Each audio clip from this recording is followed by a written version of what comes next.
Shaping Success with Wes Tankersley is brought to you by Aggressive Marketing Solutions, your solution for all business social media needs. If you need a team of social media marketers and content creators to help you build your brand on social media, text Wes 2020 to 541-709-6502 today. Get started building your brand on social media. Success is defined differently by every individual. Some have never even considered what it is. I hope when I get older I'll be successful. What does that even mean? Money? Cars? Big house?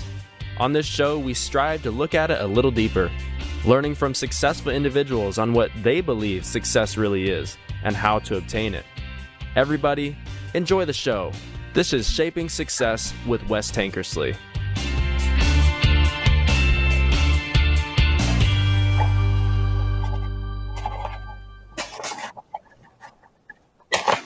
Hello, everyone. Welcome to Shaping Success. I'm your host, Wes Tankersley.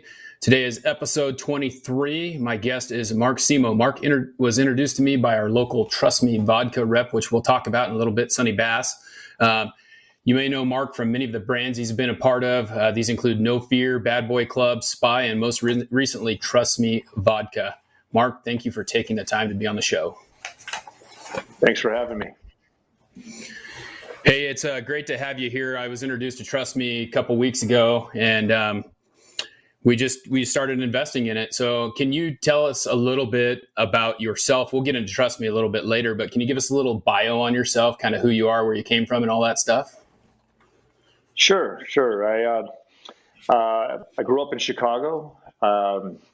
Parents were school teachers, and I enjoyed risk-taking in extreme sports as a kid, and I took up racing motocross. And so I traveled around, raced motocross, and traveled across the country doing that. And I realized I didn't want to live my parents' life. I didn't want a predictable, safe life. I wanted to go out and do some fun things. So I decided to, start a brand called Life's a Beach in the mid-'80s, and moved to California and go surfing and ride motocross. Yeah, that's awesome. You know, I was reading a story about Life's a Beach a little bit. There's this big giant story, and there's a big crew and a group of people that you worked with. So that's where it started. Where did it go from there? What was kind of the next step there? Was No Fear next, or where did you go after the Life's a Beach? Because that was a clothing brand as well, right? Right. It sort of started as I'll look back at it, it's like chapters of a book, right? You're sort of writing the chapters in the story of your life, where you're, living your life, but you have a theme to each chapter, something that you're doing. The idea of the Life's a Beach brand was that I moved from Chicago out to Southern California to surf and live the outdoor life and race motocross and be at the hub of what all that was. From there, moved to Bad Boy Club, which was another theme. It was a kind of a skate-oriented story. The Life's a Beach brand didn't resonate with skateboarders, and skate was really popular back then. So that sort of went that direction. Next came No Fear, and that was sort of the pinnacle of the action sports category. It went from extreme sports to action sports. It became a much broader category in the market. Then from there, a few years later, launched the Spy sunglass brand. After that, we did a brand called SoCal, and then we did the TrustMe brand. So it's kind of sort of like a story of dropping a seed every couple of years with a new brand story or a chapter of the book is how it's turned out for my life. So I talked a little bit before we got started here about No Fear. That was is that pretty much the biggest brand that you had? I remember growing up in the 90s. I was in middle school, so I'm a little bit younger than you, but that was something that we would collect those shirts, and I probably had at least 10 of those, and my brothers had a couple different ones too. Was that the big kind of big one out of all of them so far? It was the biggest one so far. Each one had its kind of own destiny and its own purpose. That one was pretty explosive. It happened very quickly from September of 1990 to about that same time in 1994. We were doing, about up to 150 million from a standing start. So it was a fairly, fast growth. It was just really well timed. I mean, timing has a lot to do with these successes. I've always been fortunate to be well timed. People don't give enough credit to the timing, and that was just extraordinarily explosive. So let's just kind of backtrack a little bit. Can you tell us kind of how you started with the Life's a Beach thing? Because I think it's a really interesting story about, from what I've read anyway, about how it came from this motocross thing, and then you guys ended up just selling shorts on the beach. Can you tell us a little bit about that? Yeah, it was fun. I would travel from Chicago in the wintertime to go race for 3 or 4 months down in Florida. And we're at the tail end of our racing season down there. At that point, I realized I really didn't want to go back to Chicago. I wanted to go and, go do something fun, go to California. And so met a girl in a bar, actually, and she was a seamstress, and we asked her to make us some shorts, and they happened to be like down to our knees, baggy, really colorful prints. And so she made us each a pair of shorts, and we thought that's where it would end. But as we were walking on the beach in Florida, people kept saying, hey, where can I get those? So the idea of coming up with a product line, we convinced her to make us 50 pairs and walked up and down the beach and sold them in a few minutes. We hadn't even gotten dressed, just a pair of shorts on, walking on the beach, and $20 and with 50 pairs of shorts, $20 each. We made a lot of money doing not a lot that day. So we said, let's do this. We went back, made 1,000 pairs, and then got kicked off the beach because the police didn't like us not having a selling permit. And then I learned how to go to wholesale. I was forced to cross the street to go sell to stores and started selling to stores. And that's how that story went. And the idea was we just wanted to live at the beach and, have a fun life and not have a real job and not have to get dressed every day. So that's kind of how that all started. It was an idea. Because we developed brands, intellectual property became the first thing we studied. We had to get a trademark, and someone gave me a phone number of an attorney, and I called him and applied for my first trademark, and that's when I got in the intellectual property business. So there's kind of a story that I read. Is it true that you sold your motorcycles to kind of get that thing going full speed? As weird as it sounds, yeah. I mean, we sold our motorcycles at the end of at the racing season in the winter. You had to buy motorcycles, sewing machines from this shop that was getting shut down by the IRS. And we didn't know how to use them, but we knew we needed to make a lot of shorts. So we traded off our motorcycles for sewing machines. True story. That's pretty crazy. And so one more I want to ask, because I saw this picture of a guy wearing these shorts over his motorcycle pants. Is that kind of where it kind of blew up? That was my first marketing lesson. Coming from racing, you're always trying to get, big sponsors or, somebody else's name on your jersey or something like that. And we were racing down in Gainesville, Florida. There was a national, motocross national, and there was an up and coming young rider named Ricky Johnson. And we were still at the early stages of getting our shorts business going. And we were at that race, and we taped these shorts on the side of the trailer and put a sign for $20, you can buy it. Well, Ricky Johnson walked up and said, hey, can I buy these shorts? And we said, oh, can I get a pair of those shorts? He wanted them for free, actually. Then yeah, sure, $20. But wait a second. Do you know who I am? I go, we don't care who you are. It's $20. And so he goes, what if I wore them over my gear during the race? And we said, we could consider that. He goes, wait here. Runs back, gets the team manager, Kenny Clark, can I wear these shorts over my gear during the race? And Kenny Clark's like, there's no way. But Ricky Johnson goes, what if I win the first moto? Can I wear them in the second race? And so Kenny Clark said, if you win the first moto, you can do whatever you want. Well, that was my first marketing lesson. He went out, wore a pair of tiger striped shorts over his leathers, and went out and won. And it's in the magazines and got a lot of coverage. And then every kid in the pits had to come get a pair of shorts. So it was a sellout. It was great. That's awesome. That is just so cool that just, you can't make that stuff up. That is just, that's great. So yeah, it was a good marketing lesson. I'll tell you that. Yeah. So where did this, you mentioned that your parents were teachers. About a year ago, I quit being a teacher and I started getting into this podcasting thing and kind of changing my mindset and pushing towards this thing. And that's kind of when Sunny was talking to me about you, that's kind of what wanted me to ask her if you'd be on the show. So how did this come about? Because obviously your parents are kind of they're one side of that coin, kind of like when I made this switch, it was more of, hey, I'm just making money to survive. And now it's more of, I'm making money to be happy and make these small goals. What made you kind of have that entrepreneurial mindset? Part of it is I have the good fortune. I'm a twin. So I had a twin brother and we were always the same height, the same size. We competed in everything we did. We traveled around the world together and did all kinds of different sports together. And having someone that was encouraging you, pushing you hard every day, and we became ultra competitive. We knew at a young age that we didn't want to live that really safe, traditional, 9 to 5 kind of life. We didn't want to put on a suit. It was just much more fun to be out riding your dirt bikes and doing fun things. At that time, your parents are saying, well, that's not a real job. You can't make money doing that. You got to have a backup plan. And I didn't really realize at the time that advice is, you have to have a backup plan.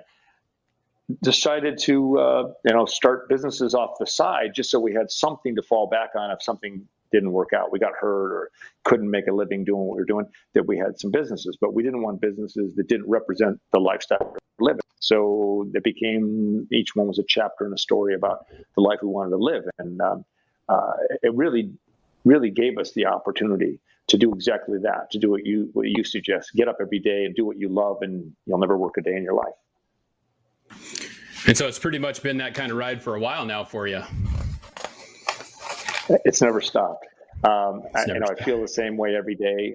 I feel fortunate that I get up and do something I love, tell a story about something that means a lot to me and increasingly to other people, and have them be part of it. So it really, it's much deeper for me than just a brand name or some clever way to get people to buy your product. It really was something that I believe that in my life, it was everything I wanted to do. It was every dream I had, and I was just living it and sharing it and inspiring other people to do the same. So I love that, because when I was talking to Sunny, she was talking about how you're pretty humble and how you like to share the wealth with everyone. Can you talk about the importance? Because I feel like there's this core that you spend time with, and that core hasn't changed a whole lot over the years, has it? Can you talk about the importance of having a good core around you that believes in the same thing that you do? Sure. I mean, the one thing that I think the brand names we picked were themes, right? And they had to be genuine and credible and authentic. They had to really, you couldn't just talk the talk, you had to walk the walk. I mean, if you're the Life's a Beach guy, you've got to be living at the beach. You've got to be, living that lifestyle and being part of that culture and that community and that way of thinking. When you're a bad boy, you got a little different responsibility. You might imagine that was really fun years where you did things that you were a little more rebellious, a little bit more socially riskier, but it was fun. It was sort of that whole movement in the skate era. No fear obviously set a really high bar. I realized that you can actually set a high standard. When you're the no fear guy, people expect you to do stuff that you normally don't do. Like, hey, let's go jump out of an airplane. You really can't say no. So, you get dared quite a bit to be the guy that you present yourself as. Luckily, I grew up my whole life putting a helmet on and taking risks was something that made me feel more alive than anything else I ever did. The closer I got to killing myself, the more alive I actually felt. So I think the idea of really being true, your story, your theme, your messaging, it's a gravity. That's what pulls people in, but it's got to be authentic. So is there kind of a process you go with to create these brands and create the things that are going on? I mean, talking about like no fear, there's, no fear was just two words, but there were these slogans and there were all these things. How did you guys come up with all those slogans and everything? Did you have a team of writers? How did that work? I get that. I get asked that a lot. I got asked to speak at colleges and different people about, how do you come up with these ideas and how are those words so magical? And it really isn't any of that. I didn't come up with a single one of them myself. Basically, I just saw something at one point. The Life's a Beach story was really simple. We got kicked off the beach. We were walking home with an armload of shorts over our arms there, and we figured we better put a name on this. We didn't have a name on them, and so we wanted to get it done tomorrow morning. So we'll live at the beach. Life's a Beach, and we didn't even think about it. Luckily, we applied for a trademark. Understood you don't just get to take any name you want, but we were fortunate to get it. Bad Boy Club was an artist. We met while we were down in Florida. We met a guy named Mark Bagot. He was an artist, and one day he was drawing a little character at breakfast on a napkin, like a little piece of paper he had, and it was this little bad boy character. And I looked at that and I was like, God, that's pretty cool. And I thought, maybe we'll put that on a T-shirt, and we did, and took off with that. And so similar to No Fear, Mark Bugo, the same guy that did the bad boy character, one day was high as a kite. We had a little art room, and he was in, and I guess he smoked a little bit and took a red paintbrush and wrote the word No Fear on the wall. And I looked at that, I said, okay, maybe I'll try something there. And so none of these things came through like kind of a strategy. And I think people take for granted sometimes that all the ideas, all the information, all the resources, all the capital, everything you need is around you every day. You just got to open your eyes to it. And once you get on that path of the way you want to live your life and the way you want to promote what you do, it's sort of the decisions get easy, but not one of them came from me. It was just something I identified, ultimately trademarked, and became really the organizer, someone willing to go out there and pull all the pieces together and make it happen. Crazy times, huh? One of the it was really crazy. So one thing we haven't talked about, now you race cars as well, right? What kind of cars do you race? My brother and I both raced. I started in sports cars. I actually started in like showroom stock cars, SCCA racing. I was introduced to racing through a friend of mine, a guy named Beaver, Jeff Theodosakis, and to showroom stock. So I went down to the local Chevrolet dealer, bought a Camaro, put a roll cage in it, and went to the local track. And at first I was thinking, this isn't really for me. It's kind of like compared to motocross, it's one dimensional. Once I did it, I really started to like it. Moved on to the amateur finals, the amateur nationals. And I met a character named Boris Said. He was a 3-time reigning champion. And I was nervous. I'd raced only 5 races. And he's like, I'm like, Boris, man, you got to help me. And he said, okay, just follow me. So we went out in qualifying, and I followed him. We qualified first and second. And I said, this is fun. And we struck up a great relationship. And that, each year we moved on to a new category into the professional ranks.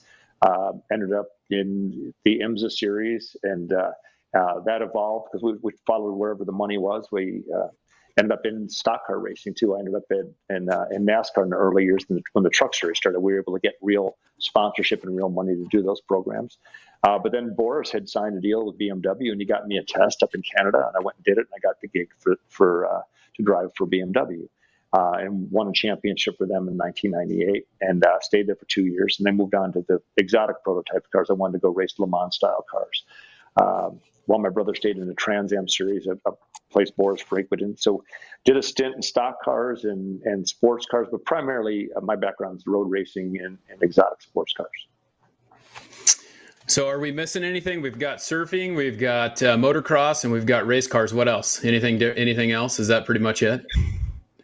Right. I mean, if you put it in the context, I mean, it's all risk taking on some level. I mean, that's what that was the adrenaline rush. That's what kept me excited. Business has an equal kind of an ability to provide that same exhilaration. The bottom line is the most dangerous thing I've ever done, and I've done a lot of dangerous things to start a business. I mean, you got about 9.5 or 9.9 people that started a business fail in the first 5 years. So, you're far and away when you're starting anything new at the highest risk you ever have to fail. And sometimes it can be painful, and for some people catastrophic. And I understand why a lot of people don't like to take that risk. But business is far and away one of the more dangerous things that you do when you talk about putting things on the line. It's not putting your life on the line per se, but it's putting I guess part of your life, because you're committing the time and the effort to it. But you can get a similar rush from it. I always wondered why, how much is enough, right? When I met Roger Penske, and we got real friendly over the years, and I kept thinking, how many more billion do you need to make to be happy, right? But I understand that there's almost a sport-like mindset that you have when you're in business, that you can treat it the same way, with the same desire and I guess passion to go out there and really try and make a go, but to try and be something, and not just try to be there, not just try to make enough to live, but to go try and do something great. And that really drives you. I mean, I got to tell you that once you get that appetite, that you never really lose it. It's sad for people that never really try to find it, because you just kind of get through your life. But I'd say that it's the same sort of feeling. You probably get the same gratification from winning a racing championship that you do from having an amazing growth year. So there's a lot of parallels for me, and I try and use that same level of enthusiasm to be able to say, why do you keep going? Well, I don't know if that I could get up every day and not have that feeling of wanting to do something great. It's just, I'm driven to do that. And I think that people don't tap into that. I think everybody has it. I just don't think everybody uses it. Yeah, and I think a common misconception is that a lot of people think that people who are successful don't ever fail. And I think that the biggest thing is that they treat failure in a different way, whereas most people will treat failure as something to stop, whereas the successful people are the people who have failed and continue to push forward. Is that kind of what you're getting at there? Well, don't they say the road to success is paved with failure, right? So there's no question you're going to fail at certain things. To go at it thinking that everything you do is going to be a success, every decision you're going to make is going to be right, everything is just going to flow. You have to be willing and willing to learn from the mistakes you're going to make. There's no question about it. I mean, you go crash a race car really hard, and the first thing you learn is, I don't want to do that again. If you don't turn it into a learning experience, then it's just a mistake, right? So I guess life is a game of mistakes. And if you use those mistakes to your benefit, learn how to be better because of it, learn how to make decisions. Man, I believe me, you don't do what I've done and not make mistakes, and some big. But it's not whether you get knocked down, it's that you get back up. And so, yeah, mistakes are literally the foundation, the building blocks of success. And I can't separate one from another. You can't. You have to be willing to fail. You have to be willing to learn from your failures, because it's going to happen to really succeed. Yeah, that's the words of wisdom right there.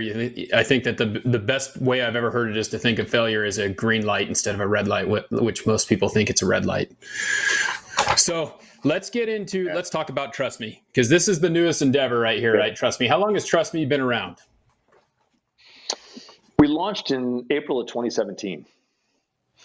There was some formative years in the intellectual property business. As time has gone by, it gets more difficult to get trademarks. The trademark was owned by somebody else, and I had to go through a legal battle and a purchase to get it. That took me about a year.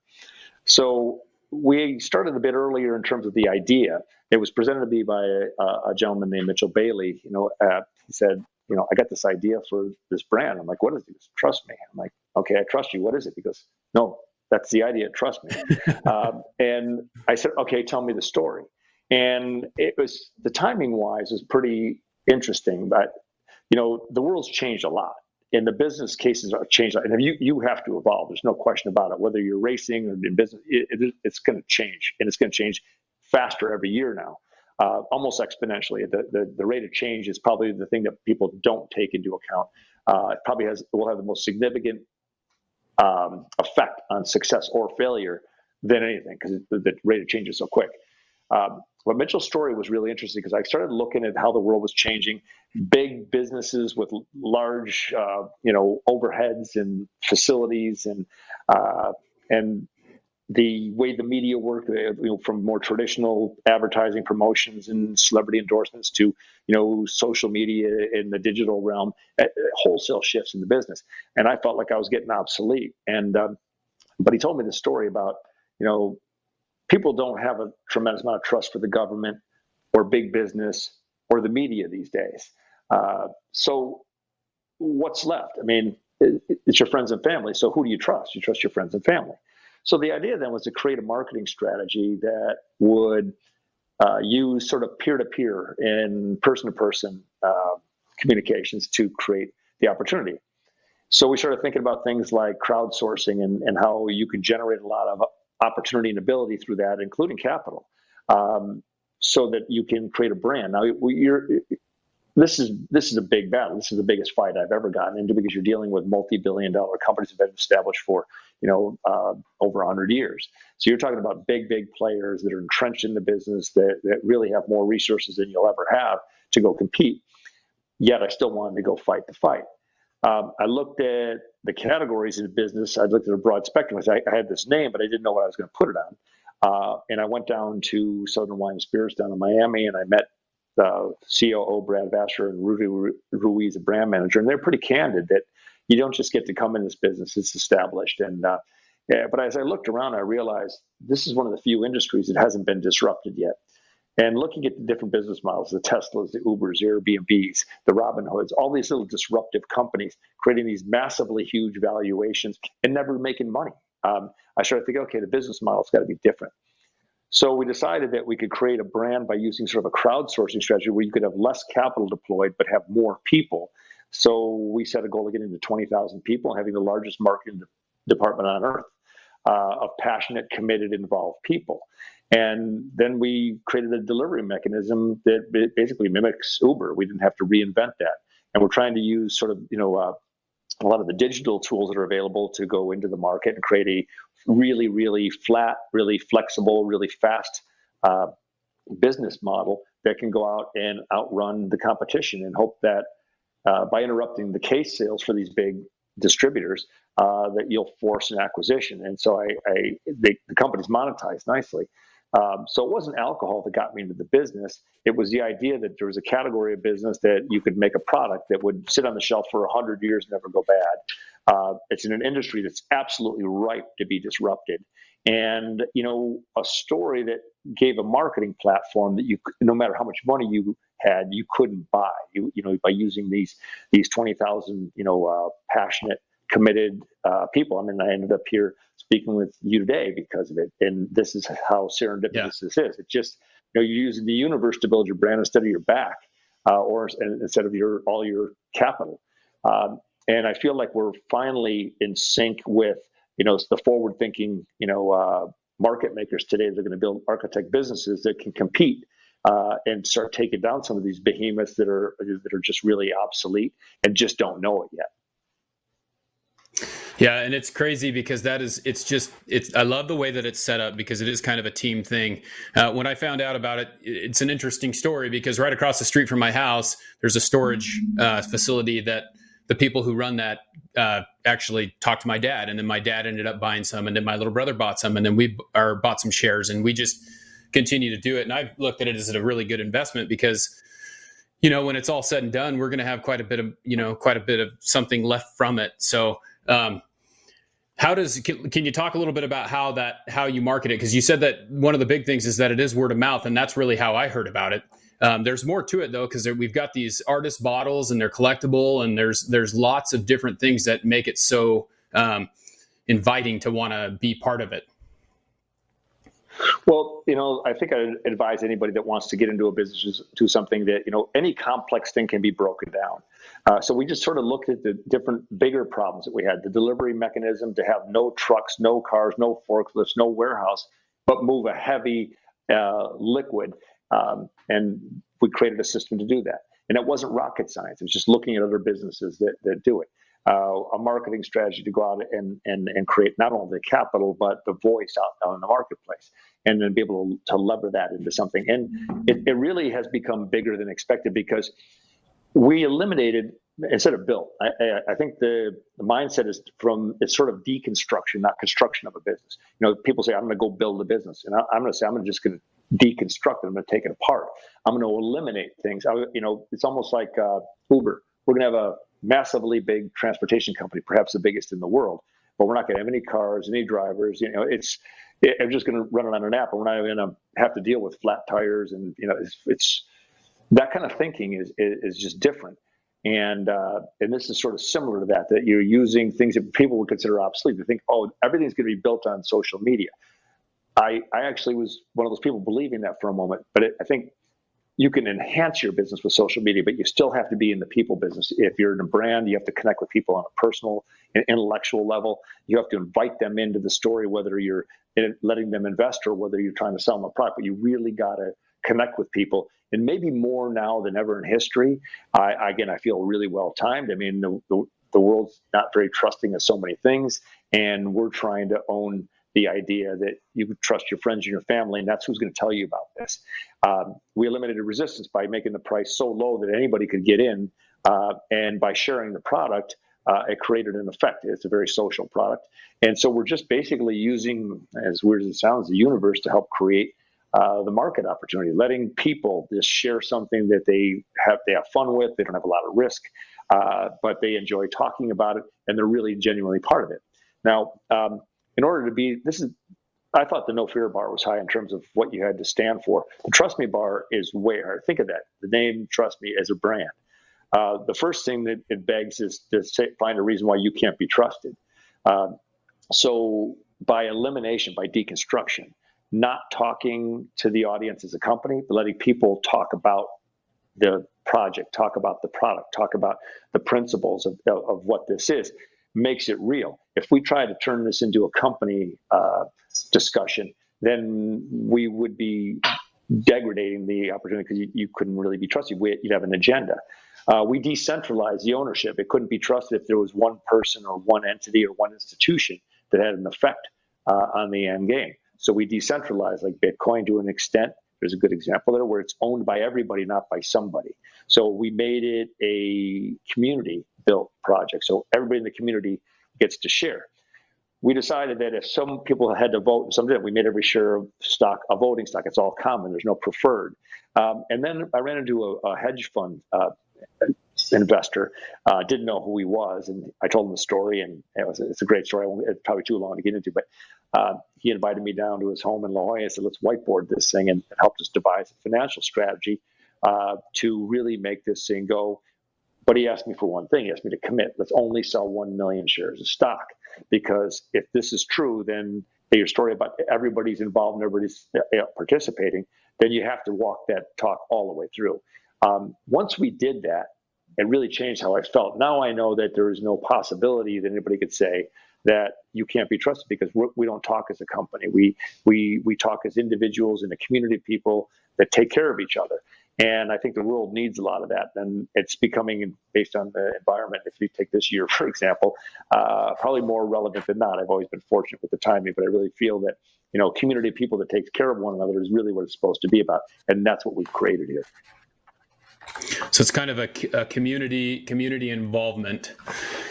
So can you talk a little bit about the bottles? Because the bottles are kind of an interesting thing. Now, there's been quite a few artist series out so far, and I know that I just got started, so I have 2, and then there's also the 4th of July bottles coming out. What goes on with the artwork and things like that? Well, I would say this to anybody, and it's, I believe in this more now than I've probably said it, my whole career, but that everything you need to succeed is around you every day. We didn't know exactly how we were going to decorate the bottle. We didn't want to have a high quality bottle. We wanted to be in the ultra premium category. I'd met Sidney Frank's group, the creator of Grey Goose, and I was intrigued that he upscaled vodka from sort of a bottom shelf product to creating a top shelf, appeal. So the very first investor that got involved dealt in art, and we got to talking, and I was listening because we listened to people in our community, and he said, I got an idea. Why don't we put some artists on the bottle? So he introduced us to some of his artists. We put some artists on the bottle, and coincidentally, the minimums for glass were 20,000. The minimums for each blend of vodka was 10,000. So we created a gluten-free and an organic, and we decided to put 2 pieces of art from a single artist and tell a story about art. And then we decided to limit that, so we never make more than the 20,000 bottles. And that we didn't intend this, but it created a collectability to the story. And because we don't want to talk about ourselves, we want to be talked about. That's the marketing that we want. So creating art bottles, which was really just meant to decorate the bottle and use the artists as spokespeople that would lead us into music and entertainment as influences.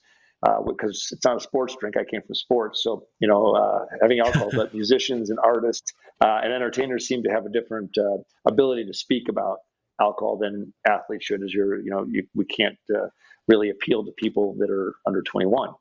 So art became just a part of it that we didn't really think much about. But as we ended each artist, people said, I got to have that. And they started to collect the bottles. It's our goal now to really use art as a way to create value for the brand, for the proposition that we have, by kind of getting to a point where the art is almost more important than anything else we do. And letting the artist tell the story in their own words and introducing their art. We're an art gallery in a sense. We just publish the artist's art. If we do a really good job of that, other artists will want to be on our bottle. We have to hold it in really high regard. Again, we have to set the highest possible standards and then meet them to make sure that we represent the artist, and their story properly. But the beautiful thing is it's their voice, and we don't have to speak as a company. We're speaking through the voice of all these amazing artists. Yeah, it's very neat. I love the artwork. I was talking to Sonny a little bit about it, and I have a bottle right here. That's what I was just looking at. So I've got one here, and then I've got the other one. So it's really neat that the art's in the back there. There's a couple that I'm going to have to try and collect and see if I can find the other ones, because I really like some of the art that's in there. So if someone wanted to invest in it, what's the best way to get invested into the brand? Well, I would have told you, like I said, at the beginning of this proposition, everything was going to be more through social platforms. But what we discovered that was missing, because people were so inundated with their digital lives, with their Instagrams and their Snapchats and their Facebooks, that people stopped talking to each other, like meaningfully, learning to have a conversation and talk to each other. And so we made a conscious decision that we were going to talk to people, answer every phone call, talk to every person one-on-one. If you came in at our minimum investment, there's no prejudice here, no division here, no status here. We'll talk to you.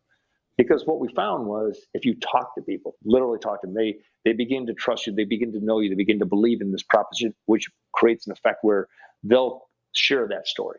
Had we printed a circular, a brochure, a private placement memorandum, anything, if we'd tried to do a digital sign up and do it this way, we wouldn't have created the effect. Amazingly, the appetite was that people just needed to talk. And we still live by that today. Now, how do you talk to 20,000 people?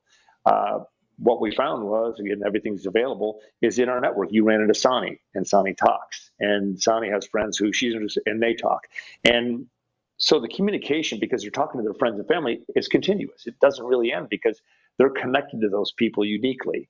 And so it's a conversation. All we have to do is stimulate our group with something to talk about. Talk about a new artist, to talk about the next investment round, to talk about some specific new update in the business. We're launching a line of pre-mixed cocktails, and it just energizes this group of people who ultimately go out and talk to each other. And so we created a conversation, as simple as that sounds. I think that what most people make a mistake is it has to be complicated to be good. It has to be complicated to work. I'd say the deconstruction of this and just being willing to talk to anybody for whatever amount of time they need is what changes the game. So you become real to them. You become believable. You become, part of the community that shares this story. And amazingly, it feeds itself. Yeah. And I think that really stands true, because, as you were saying that, I was thinking about when I invested the first time. I got a phone call about 2 days later from someone in your office to talk to me about that. And then, we get a phone call from Sunny, and she brings over the case of vodka. And it's really neat that you do it that way, because you're correct. And I was going to ask you where we can find you on social media, but we can find you everywhere. But it sounds like that's not really the avenue for this. It's more of the fact that it is a word of mouth, and it's something that as a investor, you want to share with people. So, that is just a great plan. I think that it's really neat that you are using that, because as a salesman myself, that's kind of my day job. I was a teacher, but now I'm a salesman, and that's what I'm creating every day, is a relationship with that customer, so that they do trust me and they're willing to purchase from me, because that's what it is. That's what branding is. Yeah, in it is. Picture. It brings you. It grounds you back to really understanding you're in the people business. I think part of me in the beginning thought we were going to be a marketing business. I thought part of this was going to be an alcohol business. But really, when you reframe what you are, we're neither. We're in the communications business. And when you put yourself in a position where you understand what you are as a company, then you can effectively go out and make decisions. And if we consider ourselves an alcohol company, we might talk differently. If we consider ourselves just a brand trying to create a marketplace. But when you consider yourself a communications company serving a community of people, it's actually backwards. You basically, you turn around, you take care of these people, and in turn, the community grows. So you'd think you'd be looking outward to find the answers, when really everything you need is around you every day. It's a difficult thing to grasp until you actually start to see it mathematically, until the model starts to do what you never dreamed it would do, and it starts to go on its own. I mean, I came from a generation where working harder was the best strategy. look at your competitor, and if he comes in at 8:00 in the morning, you come in at 7. If he stays till 5, you stay till 6, and you just know you're going to outwork him. But that's not the world today. The world today is really being able to use the resources better than ever, better than your competition, and come up with ways that haven't even been conceived yet, or take ways that have been conceived and apply them to what you do, the Uber delivery mechanism, the crowdsourcing type of strategy. Fuse different ideas together, allow people to participate on a meaningful level. And more than ever, don't be greedy, because really it's much better to be a piece of $1 billion proposition than it is to be a big piece of $1 million proposition. So it's really giving to get that works. And again, I find it more relevant in the world today. And I don't think anybody 90 days ago could have told you how the world was going to turn and how this is going to go. And again, if I'm right, this is going to be amazingly popular, just like some of the other things I had. But I like to say I'm luckier than I am good, but I am hospitable to ideas and listening to people. Well, that's a great way to look at it, because I think that when you're open to ideas like that, you're going to make other people successful as well. And that's kind of what it seems like that's the way that the company's going. So I really appreciate you taking the time to spend this time on my show with me. I do have one last question here, Mark. Let's go ahead and talk about this. The show is called Shaping Success. And one of the big things is that we try to define each guest's success one show at a time. So what the question is can you tell us what the shape of your success is? How would you define success in your world?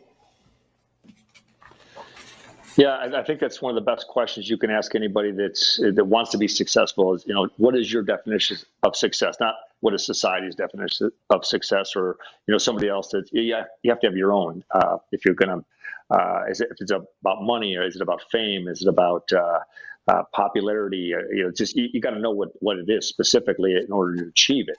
For me, I feel that, I've accomplished a lot of the different measures through the different projects. In my younger years, I was probably more interested in making money or becoming popular, having a brand status, and probably not as in tune with the world the way I am now. I feel really fortunate that this experience in particular has taught me a lot about people. I've always been fortunate to have people help me in my career just by talking to my friends. I learned to fly helicopters. Talking to my friends, I learned to drive race cars or start businesses. And I don't think I had the real appreciation for people like I do today. I think success would be defined by me today is really taking care of the people that take care of you, and realizing that everything you need is around you every day, and never take that for granted.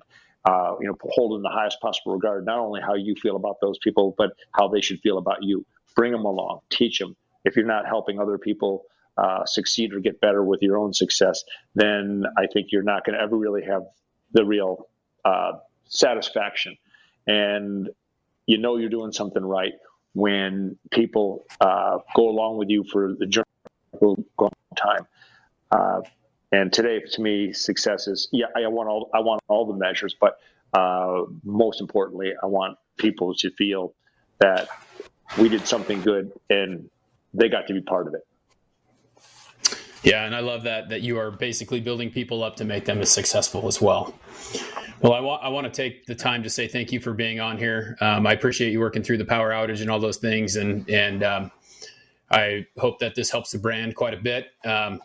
Thanks for taking the time out of your day. I really appreciate it. My pleasure. And I said, if I did my job tonight, or if I do a good job in my business, hopefully have me back. Oh yeah, for sure. Definitely welcome back. We want to have your team on here because it sounds like you have a pretty good one. So thank you very much again. Yep. Hey, so this is the end of the show. I just wanted to say thank you for listening. If you can do me a favor, if you found value in the show, can you please take it and share it on your social media? Take a screenshot of something and just post a little something about it. Go to Apple Podcasts and give it a 5-star rating. And help that out. I also want to take a minute to thank my sponsors at Aggressive Marketing Solutions and my producer, TV VPN. Thank you very much. Hope you have a great time. And until next time, I challenge you to find the shape of your success. This was Shaping Success with Wes Tankersley, brought to you by Aggressive Marketing Solutions. If you need a team of marketers to help you with social media, all you need to do to start is text Wes 2020 to 541-709-6502. 541 877-709-6502. That is Aggressive Marketing Solutions. Have a great day. See you next time.